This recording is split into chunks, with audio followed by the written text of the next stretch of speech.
నా fat loss జర్నీలో చెప్పిన పన్నీర్ పోహా రెసిపీ ఇదే.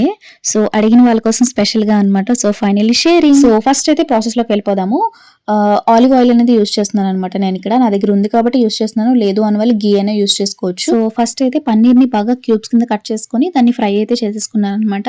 సో, ఇప్పుడు తీసి పక్కన పెట్టేసుకొని సేమ్ ఆయిల్‌లోనే నేను పల్లీలు అలాగే గ్రీన్ చిల్లీస్, ఆనియన్స్ కూడా ఏసుకొని ఫ్రై చేసుకుంటున్నాను. ఇవి ఫ్రై అయ్యేలోపు మనం పోహా ఏదైతే ఉందో అది కూడా ఒకసారి వాష్ చేసుకొని సోక్ చేసి పెట్టేసుకుందాము. ఎక్కువసేపు సోక్ చేయొద్దు, మరీ పేస్ట్ అయిపోతుంది.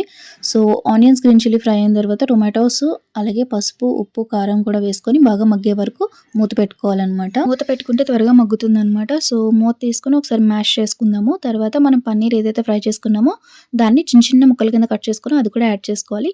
ఇంకా ఫైనల్‌గా మనం సోక్ చేసుకున్న పోహా కూడా స్ట్రెయిన్ చేసుకొని బాగా యాడ్ చేసుకొని తర్వాత కొత్తిమీర కూడా వేసుకొని బాగా మిక్స్ చేసుకుందాము.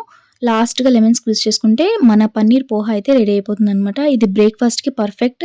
అలాగే వర్కౌట్ తర్వాత కూడా బావుంటుందనమాట. టిప్ ఏంటంటే ఆయిల్ క్వాంటిటీ కంట్రోల్‌లో పెట్టుకుంటే మాత్రం ఫ్యాట్ లాస్ ఫ్రెండ్లీ మీల్ ఇది. పన్నీర్ వల్ల ప్రోటీన్, పోహా వల్ల energy. So, perfect balanced breakfast అనమాట. మీ అందరికీ రెసిపీ నచ్చినట్లయితే లైక్ చేయండి, షేర్ చేయండి, అలాగే సబ్స్క్రైబ్ చేసేయండి. ఈ రెసిపీ ట్రై చేసి కామెంట్స్‌లో ఎలా వచ్చిందో చెప్పేయండి.